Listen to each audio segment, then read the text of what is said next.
দুপুরে কী কী খাবার নিয়ে বসছি তোমাদেরকে সব কিছু ব্যাক ক্যামেরায় দেখাচ্ছি। উচ্ছে ভাজা, এখানে হয়েছে পাট শাকের বড়া বৌমনি দিয়েছে, আর ওখানে আলু ভাজা, পটল ভাজা, দই পটল। এখানে হয়েছে কাজু আর পোস্ত বাটা দিয়ে মাংস। এখানে হয়েছে লাল লাল কষা মাংস, পুরো কষা, জল দেওয়া হয়নি।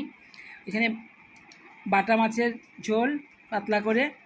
এখানে হচ্ছে টক ডাল, মানে আম দিয়ে আটিটা নিয়ে বসছি, দেখতেই পাচ্ছিস মাছ। এখানে হচ্ছে টক চাটনি, না পাতলা করে টক হয়েছে। এই যে মাংসটা কীরকম লাল হয়েছে, এই দেখো, এখানে বোঝা যাচ্ছে না, এখানে বোঝা যাচ্ছে। ডালটা পরিমাণে অনেকটা বেশি হয়ে গেছে এতগুলো পদ রান্নার পরে। তুই কী আছিস বল? দেখতে পাচ্ছ না? এই বাবা কী ভাষা! মেয়ে বিরিয়ানি খাচ্ছে, ওই একটা বিরিয়ানি প্যাকেট আছে, আমার জন্য একটু রেখেছিস আবার। এই বিরিয়ানি প্যাকেট দুটো আমার বাড়ি কন্ট্যাক্ট দিয়েছে, সেই দাদা দিয়ে গেছে। ওই কী বলে 25শে বৈশাখ পুজো উপলক্ষে সেদিন মিষ্টি প্যাকেট খাইয়েছি, তাই আজকে ছেলে মেয়েকে বিরিয়ানি দিয়ে গেছে। তোমরা দুপুরে কী কী দিয়ে ভাত খেয়েছো কমেন্টে জানিও, আর কে মাংস কীভাবে রান্না করে খেতে ভালোবাসো সেটাও অবশ্যই কমেন্টে জানিও।